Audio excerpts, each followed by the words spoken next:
And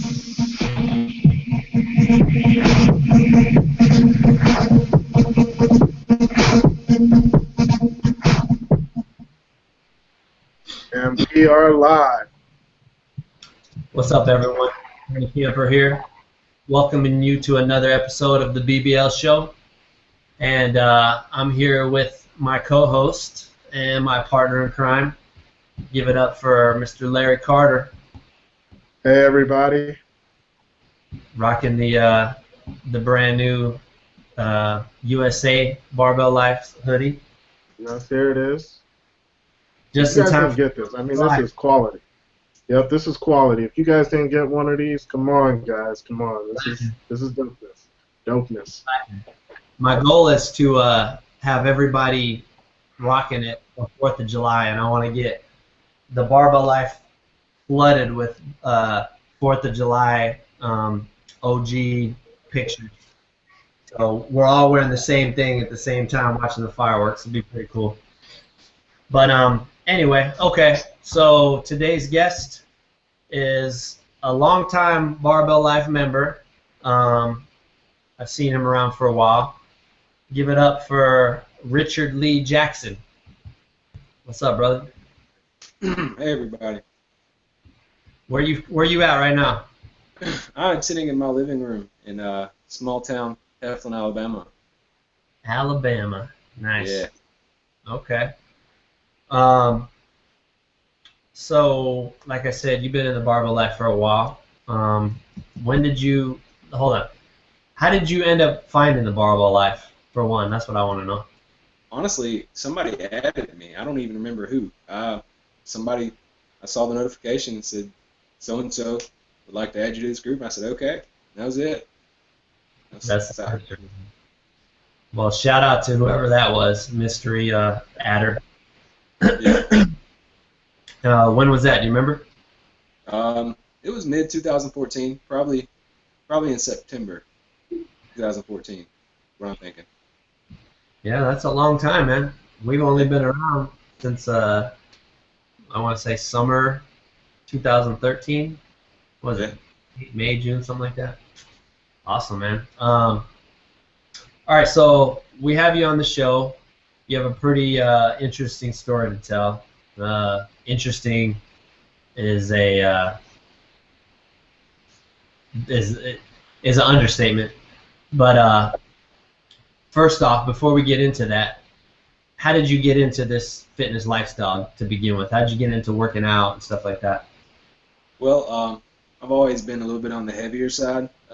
Basically my entire life. I don't remember ever not being chubby, I guess you could say. And everybody used to say I was pretty strong, just as a normal guy. And so after getting picked on a little bit in about in 7th and 8th grade, my dad bought me a weight bench, and I decided to use it. It's really old, rusty, very used. Had a couple 100 pounds of weights, and I would just lift weights. Me and a couple friends after school every day. I just really enjoyed just lifting weights. Not a big fan of cardio, never have been, but lifting weights I've always enjoyed, and that carried over into football. So yeah, so he got you an old school bench. Those are the best ones, man. Yeah, rickety. It was old. I was scared of it a little bit, but I used it. So you started lifting with your buddies, and you started seeing some changes, some results. Yeah. Actually, I went back to school the summer after I got it, and somebody looked at me the first day and said, "Wow." And I said, "What's that?" And they said, "You're barrel chested." What's that I didn't mean? know what that meant at the time. So I guess. still don't know what that means. Yeah. What does it mean? They could see your chest developing, or what? Yeah, they said they could tell a difference in my chest and my shoulders. Said that I didn't look as soft as I had the year before, so I took that as a compliment. So you were actually like putting in work, hitting it hard, huh? Oh, every day. We even stole an old tractor tire from a tire lot, flipped it, and threw it around. Nice. Yeah. This was, you said middle school? No, it was around 10th grade. So. Okay, cool. All right, so you had already developed a love for working out. You were getting into it. Now, tell me how things got to the point where you started getting sick. You had your issues. Um, well, I was working full-time job, and I was in school, taking, regular course load, 12 hours a semester, and I was also having to get volunteer hours for what I was doing. And so I had a lot on my plate because I was working night shift, and I was paying my own bills, having my own place, and I just started getting tired. Obviously, I started getting really tired really fast, and started getting sick. But I just kept going, and then just one night I was really tired, and on my way home from work that I got off early that night, and on my way home from work, just my right leg started tingling, going numb, and the next thing I know, I couldn't use either of them. It was It happened really fast, to be honest. It was scary. That's the only way I can describe it. While I was driving. So, Uh, if your legs went out, what happened then? I mean, you couldn't hit the pedals, right? yeah, actually, I somehow I grabbed my pants leg, and I wasn't very far from my house at this point, less than a mile, easy, and I coasted basically the rest of the way home. Using my pants leg and my hand. It was very scary. Like I've told you, it was a miracle that I made it home. Really, when I got out of my vehicle, I hit the ground. I couldn't stand up. I had to call my parents from there. It was a scary situation. And this just came out of nowhere. You were just driving home like any other day. Yeah, basically. I was tired and I felt kind of sick. But other than that, I felt some sinus stuff. Nothing big. No, it just surprised me. It took me out of nowhere. So you had to holler for your parents, or you called them on a cell phone, or what? I called them on my cell phone. They lived about 45 minutes away at the time. So And so you just laid there till they got there. basically, yeah, that's what I crawled to my front door, but that's about as far as I made it. So what happened from there? Well, my mom and dad, they picked me up, put me in their vehicle, and toted me to the nearest emergency room, and they ran some tests, and I waited the 6 or 7 hours before they knew anything. And they came in, and the doctor said, "Well, this is what I think it is," and he said it was something called Guillain-Barré Syndrome, which is an acute form of paralysis. Um, and he sent me off from there to another hospital, and they didn't like that diagnosis, but that's what they agreed with it. After that's yeah, I went from the emergency room, stayed there, straight to the other hospital. That's first steps that were taken. It took a lot of blood, spinal tap, things like that. So You had to do a spinal tap? Ugh. they actually they tried and they missed twice, and then they got it on the third time. It was terrible. It was terrible. So a spinal tap is as bad as people say, huh? It's definitely not enjoyable. I'll tell you that That needle much. hurts. That needle, any needle on your back near your spine is super sensitive. That hurts, and it's a Yeah. long one too. And if it probes, oh heck, oh heck. And they can't give you much either.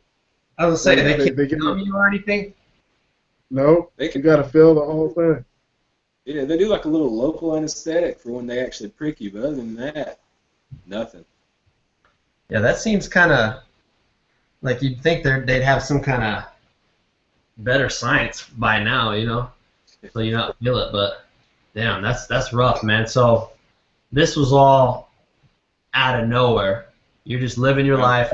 You're in the hospital, unable to walk, getting spinal taps, with a bunch of doctors over you trying to figure out what's wrong with you. Yeah, there were a couple of doctors. I'd only saw them once. They came in, looked at my chart, poked my legs, and walked back out. And I haven't seen them since. I Really? mean, yeah, it's crazy.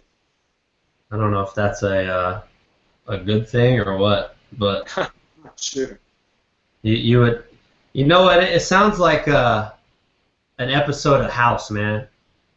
Dude's just walking, he's just living his life, and next thing you know, the house music comes on, and you freaking fall to the ground, and you can't walk, and that's probably why you didn't see the doctors, man. House was in the back, briefing them, telling them what's going on.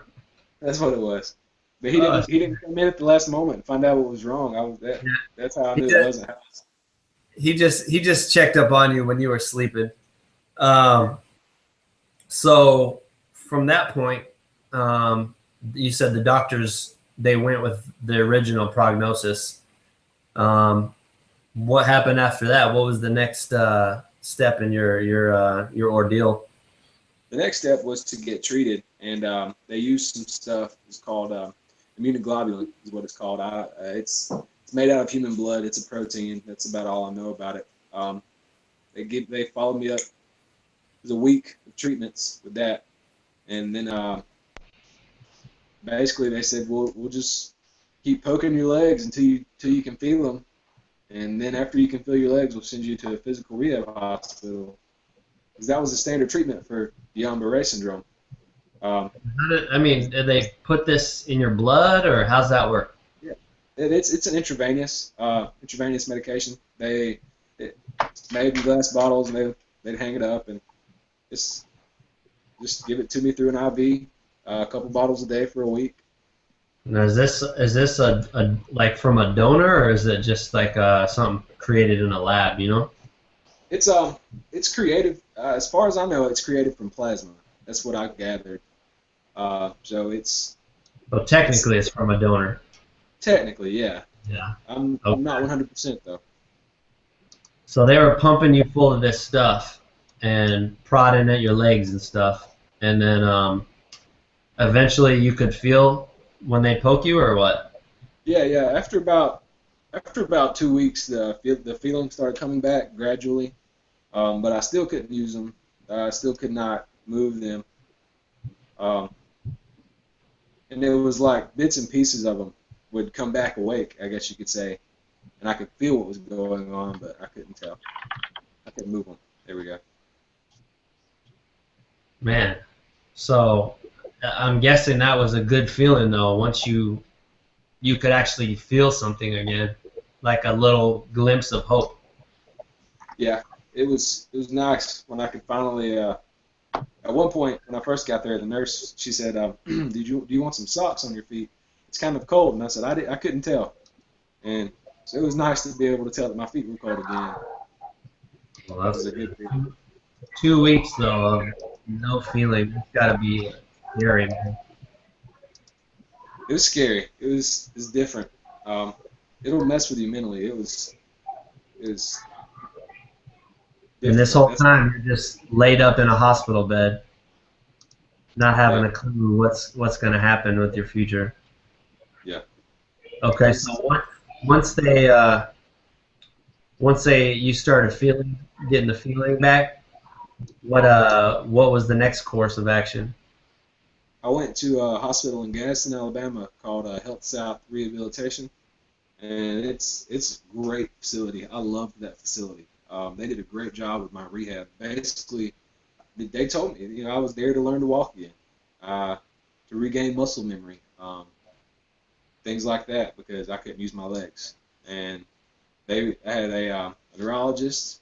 He would come in. He would talk to me every day and check on me. He would help my physical therapist with the plan of action and things like that. And, I stayed there. And they would had a couple of physical therapy sessions daily, and I just did that. I was in the hospital for about a month, and then I got to come home once I could use a wheelchair and crutches and cane, things like that. They let me come home. So you got to the point where you could actually like stand on your 2 feet and move a little bit. Yeah. Baby steps. My toes would drag. I definitely couldn't walk without crutches or a walker. I was 22 years old with a walker, Mm-hmm. and I had to have somebody watch me with that. I was a fall risk patient because I couldn't. My right foot would drag sometimes, and Sometimes my knees would give out. So.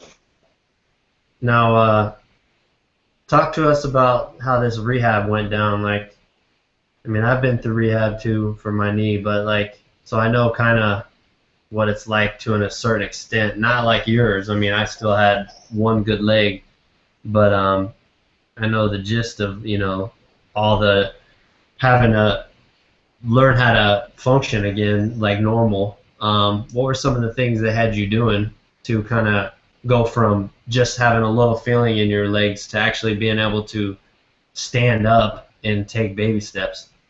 Well, for the first week, they left me a lot of E-stim therapy, and I would sit down and they would say, try to raise your leg, and they would, you know, I'd sitting in my chair, I would do leg kicks like leg extensions and things like that. I would move a ball with my foot, you know, coordination, and once I could pick my leg up sufficiently, they would let me stand up and just stand there, and then they would sit me back down and things like that. They'd have me sit down and stand up repeatedly. Lots of E-stim still. They used that a good bit. They would do exercises where I was on all fours. They would make me stand up and bend over. Because because my legs couldn't work, it wreaked havoc on my lower back and my core and just everything like that. You don't realize just how big a part of your body your legs are until you can't use them. So now, when all this was going down, did you see the instant almost decrease in your leg size? Because when I had my ACL surgery, before I had my ACL surgery, the doctor told me, he's like, you're gonna see your muscle shrivel away fast in your legs, because you got to think about it. Your legs, your whole life, you're always using them every day, all day long, you know? So to go from that to not using them, there's something, your body says, okay, I don't need these anymore, and the muscle just shrinks away. And that happened to me. So I'm guessing you saw the same. oh yeah, my legs have never really been toned and nice, but they were never really flabby. And then once that happened, you know, a couple weeks, they were just felt like it was jello, like no muscle really. Yeah. It You was you can't even see like where normally you'd see a little bit of musculature just from day to day, you know, moving around. It just completely goes. yeah. One of the things that's crazy is like, in my case, I remember trying to flex my quad, just flex it. Couldn't even do that because there's literally no like the muscles aren't talking, the brain, you know, like there's just nothing there. You couldn't fire it off. That's a scary feeling, man. So I can imagine how you felt. It really is a scary thing when you it's like, 'cause normally you don't have to think about taking a step or standing up or kicking your foot out. You don't have to sit there and concentrate on it. When you're sitting there and the physical therapist has her hand literally 4 to 5 inches above your knee and says, touch my hand with your knee, and you have to concentrate like you're trying to disarm a bomb or something. You're concentrating and trying so hard just to get your knee to touch that hand. It's a strange feeling, and it's a new experience. And I can imagine because I mean your entire life. I mean, because you're walking before you actually have any conscious recollection, Recollection. of you know, life in general. So your whole life you've basically been walking and things like that. So it's second nature. You don't think about it. It's like breathing. You don't think about take a deep breath, breathe out, things like that. So I can imagine just having to learn how to step and extend your leg and, you know, walk basically, man. That's crazy. being aware of your leg's presence was a big one. And that's the neurologist, he actually talked to me about that. He said that over the course of rehabilitation, I was going to become very aware that my legs were there. And at first, I didn't know what he was saying. And then he said, think of it like your nose. That you always see your nose, but you're never aware that it's there. You always That's see your legs, important. but you're never really aware that they're there. Yeah, So you it don't was, think about them because it's just there. Larry's yeah. Larry's pulled up some pictures from your rehab. Um, maybe you could kind of walk us through some of the things we're seeing, like right here. What is this? Which one? Oh, that is that's the light gate. They just strapped a harness to you, and that's in 2014, the most recent time. That was getting closer to the end of the therapy right there because I could actually walk around with it in my hands and use it under my own power. But in Oh, so this. 2012, they was, I'm sorry. This is this like you walk around with that whole contraption? yeah, yeah, it supports your weight, and you got a therapist with you, and you're trying to get your motion down with your legs. You're trying to keep your feet from flopping under and lift your knee right and use your hip hinge, things like that. That's really what that helps. And first they put you on a treadmill with it, and they go very slow, and they stand there and they help you move your legs. And once they see that you can do that at a moderate speed, they let you push it around, or they help you get around with it. It's kind of like the first step you take before walking on your own. Man, that's freaking crazy. What? Let me Yeah. see some more of these pictures, Larry. I saw you had some up earlier. So this is where you're in the wheelchair. Oh yeah. What's this thing? That that's the auto ambulator. Um, Basically, it's a robot that you strap onto your legs, and has a harness, and it sets your height. You strap your legs in, and it mimics your legs' movements. You know, it helps a lot with muscle memory and things like that. And you can, and at first there's um, no resistance at all. It's moving your legs for you, and then gradually the resistance decreases, or the resistance increases, and you move the machine. So it's really that was really useful. I was on that almost every day, uh, just to get the muscle memory back and learning how to use my legs. That was in 2014 as well. So So it's almost like if you were learning to ride a bike and the pedals did the pedaling for you, and yeah, gradually they do less and less pedaling, and your legs kind of build take up. over kind of thing. Man, Yeah, this is wild, dude. I mean, that's I think you had some more pictures too, Larry. You there? Saw that one. Sorry. I thought it was going to loop cool. back around, but And that was the one that you were talking about, how they put you on the treadmill, right? Yeah, yeah, that was in 2012. That was my first time on the light gate, and I thought it was so cool. I asked them to take a picture of me. I was smiling real big because it was different. And that was the first time I picked my feet up on my own as well, so I was Uh, happy. you could tell you're happy, man. Jeez. So some pool therapy. I know about this. Did you feel like that helped you a lot? The pool That, therapy? that helped tremendously. I love pool therapy. I thoroughly enjoyed that. I had a good pool therapist. She did a really good job, and the craziest thing was coming out of the pool after therapy was always difficult. It was hard. Yeah, Gravity hits you. that pool is the pool water is just giving you that resistance or whatever. I had to do that too, and I loved it, man. It helped me kind of jump around and move around and stuff like that, Yeah. which I couldn't do outside the pool. But all right, so here's a cool little collage, man. Uh, the one at the bottom is that's after the fact, right? Yeah, that was actually a few months ago. Actually.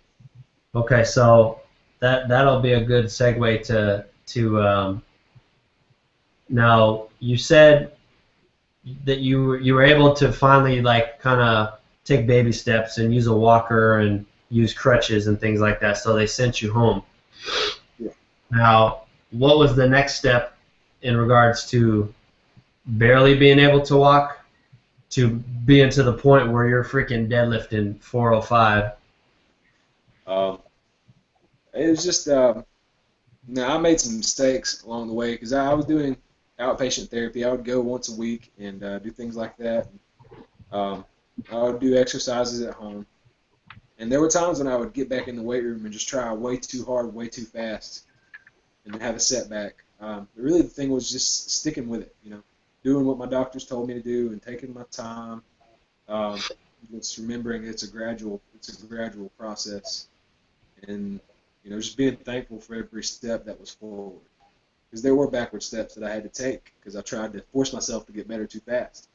But I guess the process was just staying mentally tough, I guess you could say, and just keep moving forward. That was really the only process I had. Just small things. Explain to everybody out there what kind of things you did, to stay mentally tough. What was mentally tough for you? Just being thankful that I was beating the odds, I guess you could say. Being mentally tough now, there were lots of nights that I would just sit there and cry. I'm gonna be honest.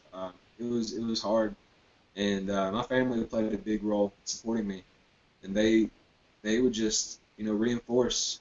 And my fiancée, she helped a lot. They just reinforce it. They would just tell me, you're getting better. And that was the main thing, is that I was moving forward. That staying mentally tough to do that, and keep. I'm trying to. Can't think of the word. I guess the way that I stayed mentally tough was just knowing that I could be worse, and being thankful that I wasn't. Being grateful for every forward step I was taking. Yeah, it sounds like you had one of those glass half full instead of glass half empty kind of mindsets. Oh, I tried. There were plenty of nights when I was wanting to kick the glass over. Times that I would fall and things like that. I had to call my fiance countless of times and, hey, I fell. I need help getting up. That was always pretty tough. But, she was there. She helped me up every time, and she would always, if I did something good, she would be like, hey, you did that better this time. And that was a big thing, is that surge that you feel when you do something better. It was great. Yeah, it's like winning one small battle at a time, and eventually you're gonna, win the war. Well, that's cool. It's a good thing you had that support system there. I mean, I know that had to have been huge. Your parents and your fiance, and now you said you were going from that point. You were going back and forth to the rehab. It was kind of like, instead of living there, you would just kind of go for your appointments or whatnot. Yeah. I would in 2012 I would go a few times a week, and gradually it decreased. And when it happened in 2014, I wasn't in the rehab hospital but for about 3 weeks, and then the outpatient visits were a few times a week for a few months. And yeah, I would have to have somebody drive me to every appointment. I would go. We would work on mobility and things like that. Lots of. They let me leg press a few times. That was fun. Leg press. Lots of. You're like, yeah, I'm lifting. Yeah. Yeah. So this started in 2012, and then it came back. Came back, yeah. In 2012, I would say I was completely better by mid 2013. I was 100% better. Walking around, got back in the gym a little bit, going to school, working. Then I met my fiance, and I got a full-time job at a factory. I was working every day, going to the gym, living life. And then in 2014, one night I came home from work, and I just got out of the shower, and my fiance noticed that I was walking different. She said, "Are you okay?" And I tried to play it off like it wasn't a big deal, but I knew something was wrong. And sure enough, about an hour later, I said, "I think we're going to have to go to the hospital." And it was happening again. Happened all over again. So it was terrible. Had you finished your rehab and all that by that point? You were pretty much independent, back to normal? Yeah, I was released from my doctors, healthy. They thought they had a diagnosis. Everything was fine. And then it just came back. So based off of all your treatment and all your times at the hospital and all that stuff, they had they had pretty much concluded that what that original doctor said, that was the actual issue. That's what they told me when I left. That's what they were dead set on it being. But the thing about Guillain-Barré Syndrome is there have been maybe 5 reported cases of it happening twice. Oh wow! And you just happen to be one of those 5, huh? They after the second time it happened, they were pretty sure it wasn't Guillain-Barré Syndrome. I was told it was something else. What did they say it was? They said it was CIDP, which is chronic inflammatory demyelinating polyneuropathy. They make these names so long and crazy to pronounce. It was crazy. What made them change your mind? Because it happened again, basically. Didn't what? Didn't have that protein. Chest of blood didn't have the protein. Oh, there's a certain protein, there's a level of something in proteins in your blood, and for Guillain-Barré to happen again or something like that, they tested it, and I didn't have it. It wasn't elevated. So I don't know why they didn't check it the first time or something. But No, that was just for the repetitive. oh yeah, okay, that was just for the repetitive kind. So Who's that? Your parents? That's your parents right there? oh no, my fiance is here with me. She's over there. Yeah. Well, tell her we said hi, and you know, big shout out to her for helping you out and being by your side and all that. That's amazing. She's waving. She says hi back. All right, so then they diagnosed it as something else. Now this time around, since they had a new diagnosis, did that help as far as your recovery and different? Did they use a different approach this time? No, turns out the treatment for the two conditions is the exact same thing. Really? Yeah, more of the same medicine, which is a terrible medicine. It made me feel like I had the flu. It was terrible. But yeah, it's just more of the same thing in the hospital. They just kept sticking me and giving me the stuff. It confused me too. Was this like last time where you completely lost use of your legs and you had to relearn to walk and all that? I had to relearn to walk, and but the sensation was there. I could feel them, just nowhere near as well as you're supposed to be able to feel them, I guess you could say. Yeah. My fiance, the second time in 2014, she actually ran. I was eating lunch, sitting off the edge of my bed, and she was in my wheelchair that they had assigned me. And she rolled over to eat lunch with me, and she was sitting on my toe with the wheel of the wheelchair. And you didn't even know. I could feel it. It just didn't hurt at all. Nothing. It just I could tell it was there. And that's kind of how it was the second time. So you had the nerves were basically really dulled. Yeah. That's crazy. Like a nurse would poke me with something sharp at the bottom of my foot and say, "Is this sharp?" And I'd say, "I don't know, but I know it's there." So. Well, they're just poking you left and right, huh? Every day. Until finally you go, bitch, that hurts. Basically. So you were telling me earlier about how you were in the group or whatever, and then you left during this second go around, this second ordeal you went through. Tell me about that. Well, I was working, and my fiance and I had our own place, and when this happened, I didn't have a whole lot put back in savings, and we had to move back in with our parents, and that put a burden on my parents, and put a burden on. I felt like it put a burden on my relationship with her as well. She'll tell you it didn't, but I felt like it did, and depression hit me hard.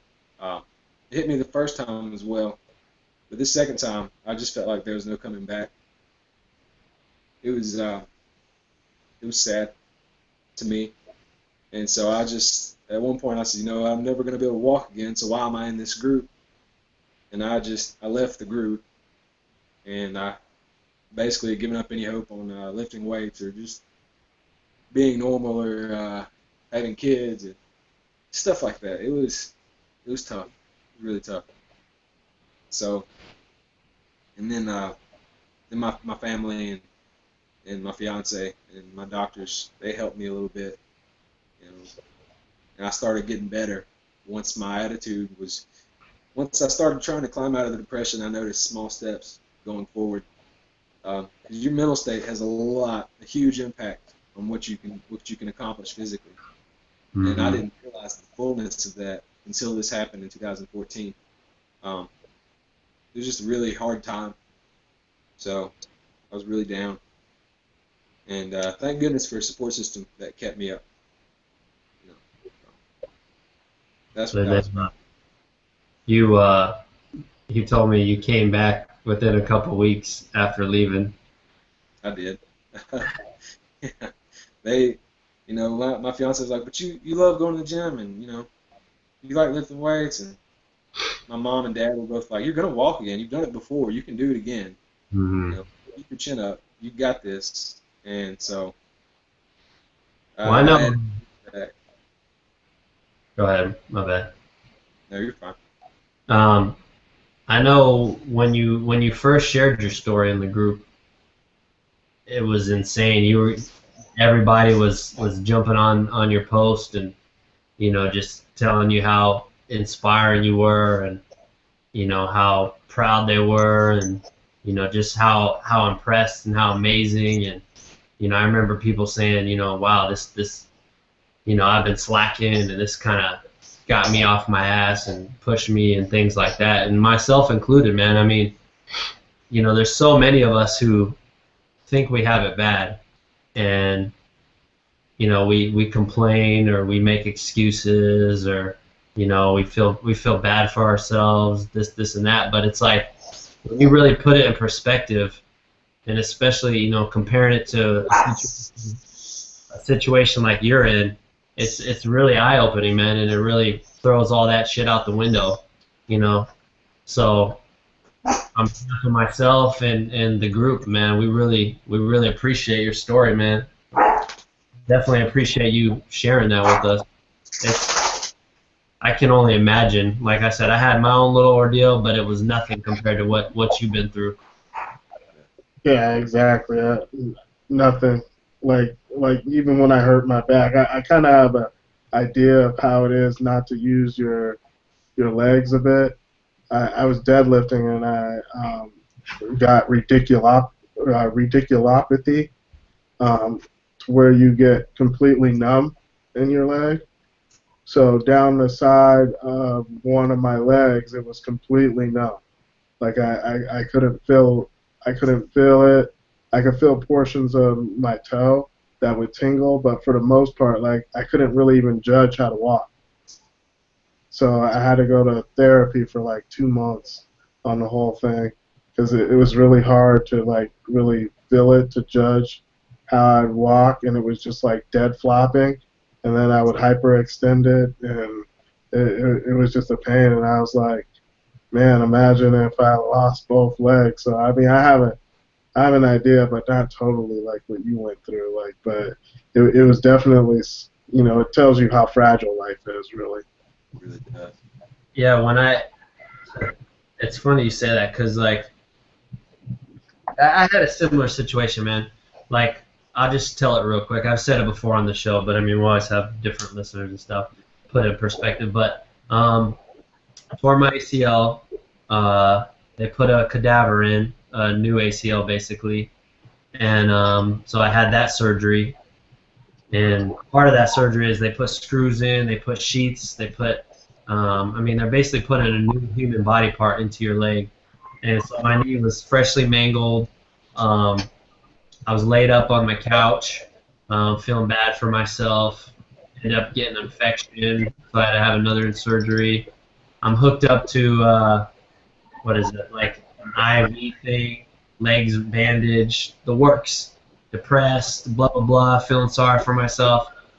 And my whole ordeal took almost a year. And it was the same thing, you know, having to go from this active person to laid up on the couch and on crutches, and, you know, trying to get up the stairs was a fucking its own, you know, fucking workout in itself.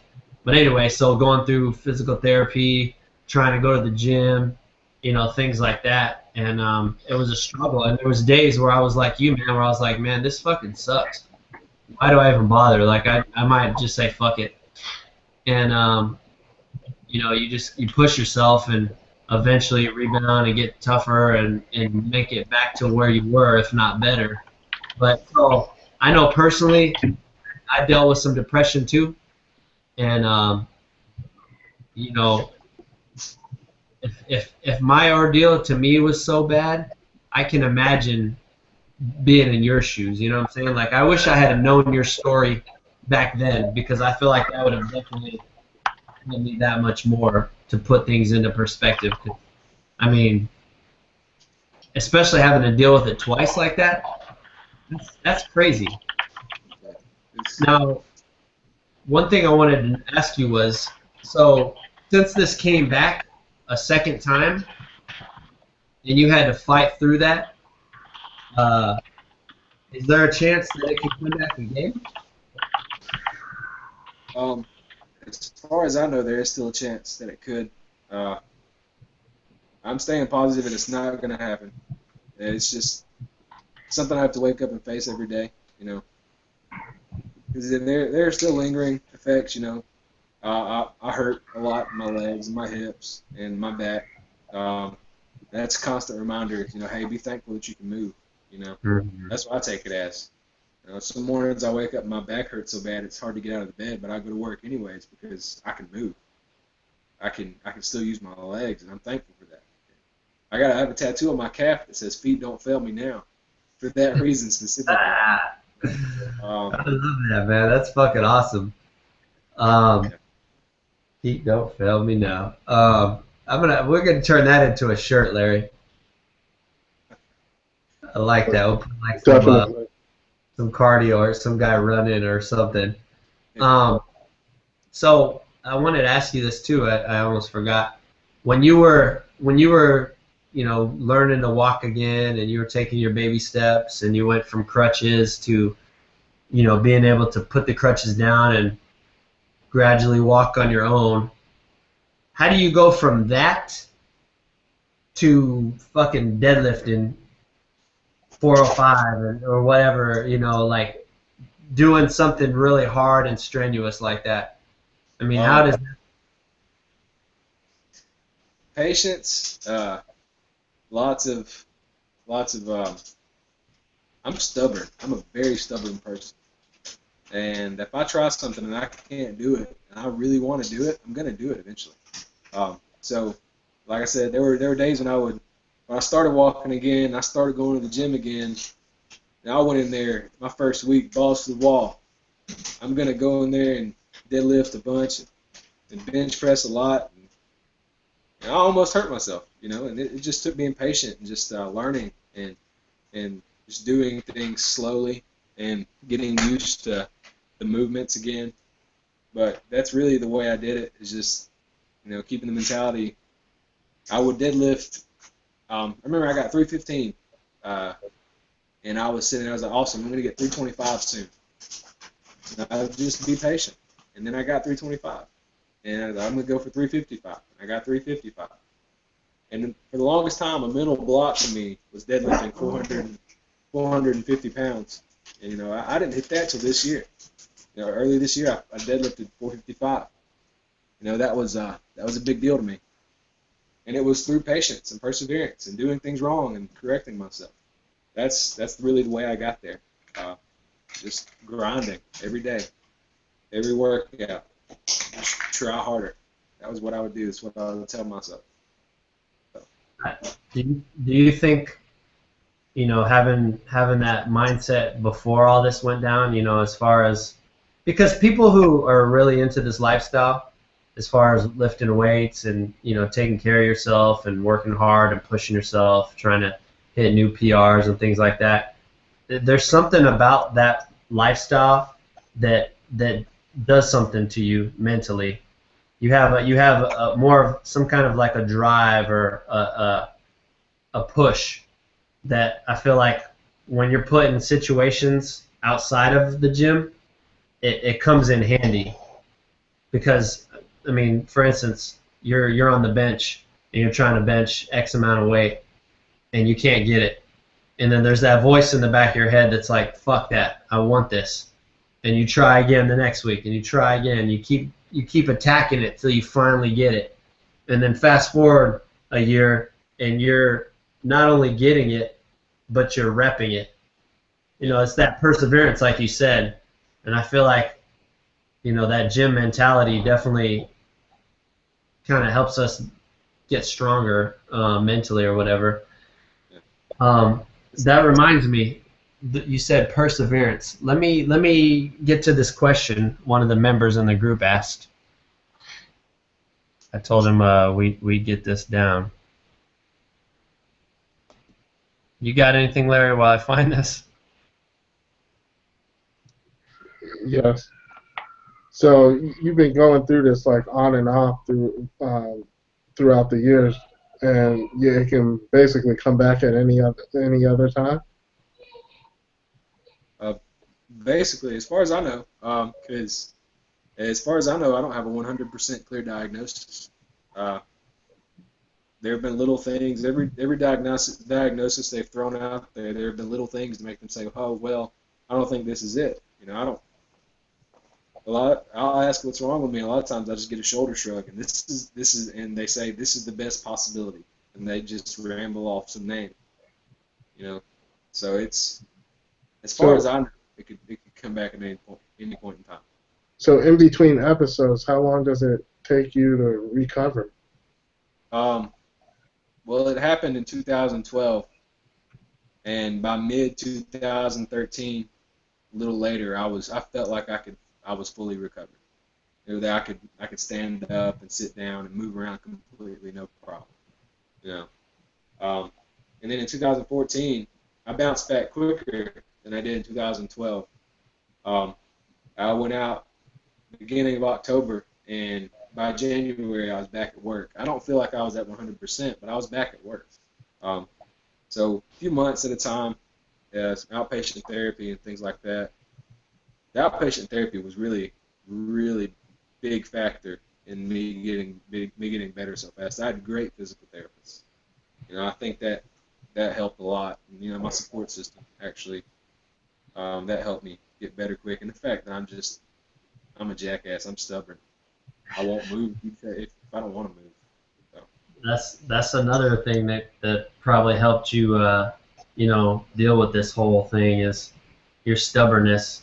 You know, if you have people that are real passive and don't really have that fire inside of them, I'm sure put them in your shoes and they're gonna take forever to get better or not get better at all. You know what I'm saying? Some people resort to suicide or, you know, just saying fuck it and being cool with being in a wheelchair, you know, stuff like that.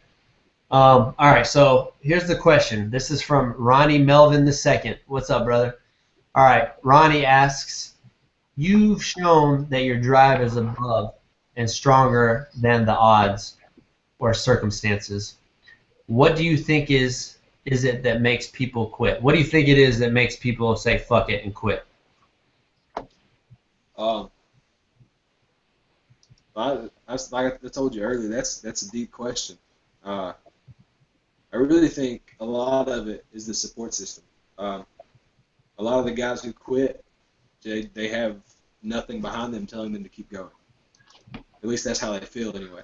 They can adapt that mindset, not have that mental toughness and that push to say, hey, you've got this. And I had that.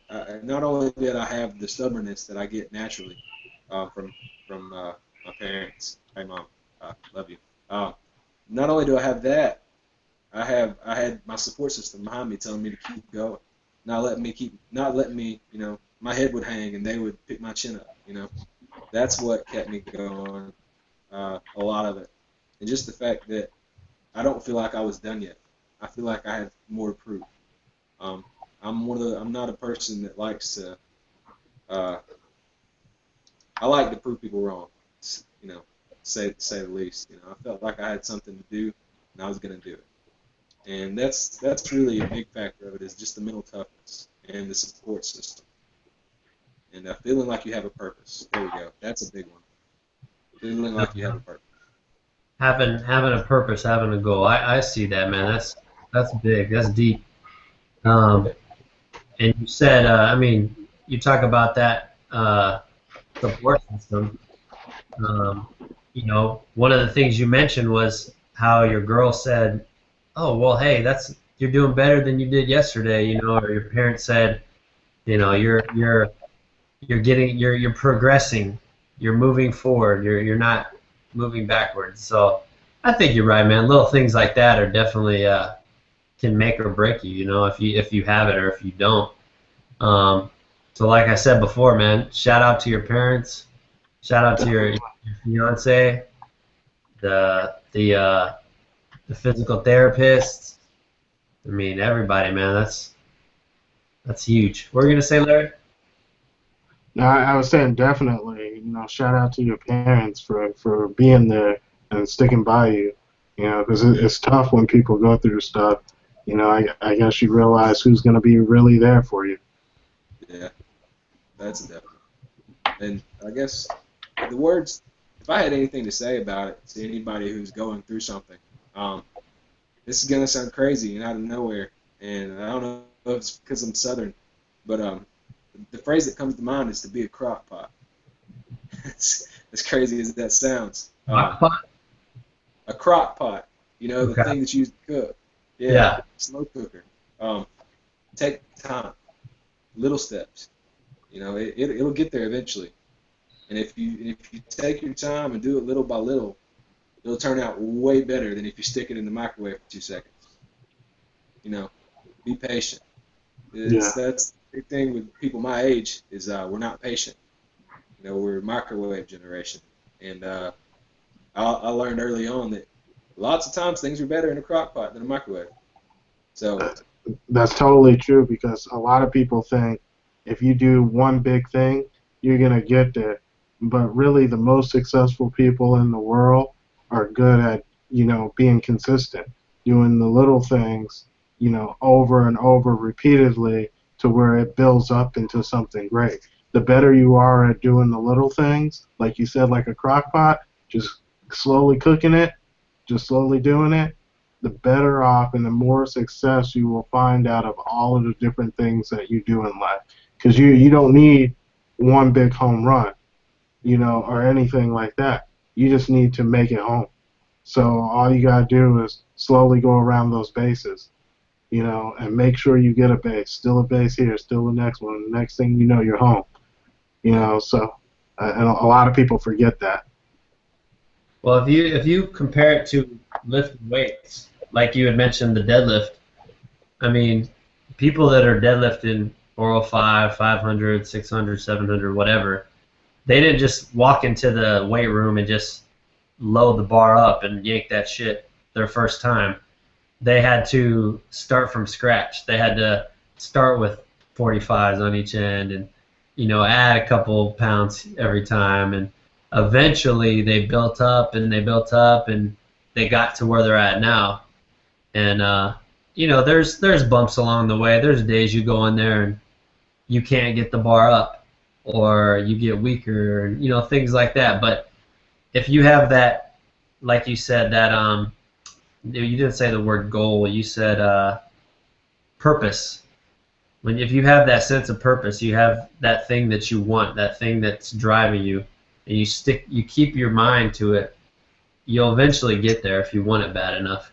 And I mean, dude, your story is a perfect example of that. And like I said, man, nothing but respect, dude. I really appreciate you coming on the show and sharing that with us.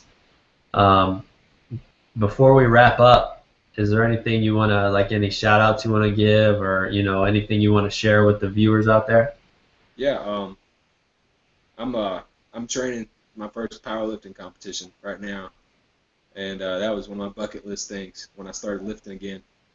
And I'd like to give a shout out because I love the group. The entire group is great, and you learn a lot of stuff from people on the group. But there's been a couple of people who really helped me a lot, and that is Jeff Trattenberg, Chris Leskew, Tanya Lacombe, Rob Anderson, all those people. They have helped me tremendously. My deadlift would be terrible if it wasn't for Chris, and if it wasn't for Jeff Trattenberg reminding me to stick with my program, then I wouldn't be as strong as I am now. And just they're all great guys, and I've learned a lot from them. And I feel like because of the advice that they've given me, that I'm going to kill it in my first meet. I really feel like that. I'm not going to win. I may not even place, but I'm not going to. People are going to know that I was there and that I showed up. Mm-hmm. It's going to be awesome, and I'm really just thankful for the entire group and for you. You've given me some advice on it as well, and just thanks for starting it. This group's been very influential in my lifting career, and I just want to thank you guys.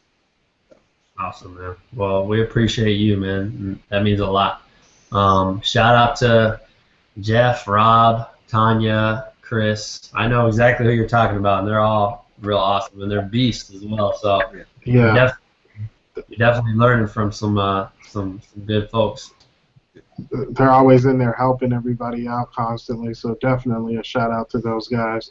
And thank you for, actually, coming to the group, because, if it wasn't for you guys coming to the group and letting us know what things work and what things don't work, we wouldn't be where we're at with being able to have something to help you guys out. So thank you for utilizing it and letting it be a tool that could help you. When is your powerlifting meet? Well, there's one next month. I want to do it, but I don't think I'm going to be able to. I just wanted to jump in and do one. My definite first meet is October 22nd, called Bama Bash. It's a SPF meet, and that's the one I'm preparing for. So that's going to be my first meet, really. So. Okay, awesome. Yeah, you have to definitely keep us posted, man, and post in the group, and let us know how it goes. We'll definitely get some kind of Barbell Life representation for you, so you can rep out there. Again, man, I really appreciate you coming on the show. We'll probably have you on again later to hear your progress, maybe after your competition. Okay, cool. But Larry, you want to take it from here? Sure. And as you know, the show is brought to you by Barbell Nutrition. We have Plutonium, which is our pre-workout. That's going to give you that pre-workout surge of energy, give you that enhanced power, intense muscle pumps, and help you with growing your muscle all together. And you're also going to get that focus with that high-intensity energy. Next, we have Thermite, which is our fat burner. With Thermite, you're going to see that rapid fat loss, that extreme energy also. It's going to suppress that appetite and eliminate excess water to go ahead and help you out feeling slim. Next, we have Chain Reaction. And Chain Reaction is our post-workout, and it's going to drive those nutrients in your muscles right after your workout to help you get those gains that you need and utilize all of that, all of your nutrients after working out. And it's going to give you the amino acids that you need. It's going to give you recovery, and also, in addition, help you grow that muscle. So stay tuned. If you're not on our mailing list, go to barbellnutrition.com and join our mailing list. Yeah, and we have an email coming out real soon with a big announcement, a new product to the Barbell Nutrition lineup. So this is big. It's definitely a game changer, like nothing else on the market right now. So be on the lookout for that email. And I feel like there was something else we were supposed to say. I'm getting an echo. That could be me. That's my fault. All right. All right. Well, again, Rich, thanks for making it on the show. Shout out to everybody for coming and joining us. And till next week, you guys take it easy.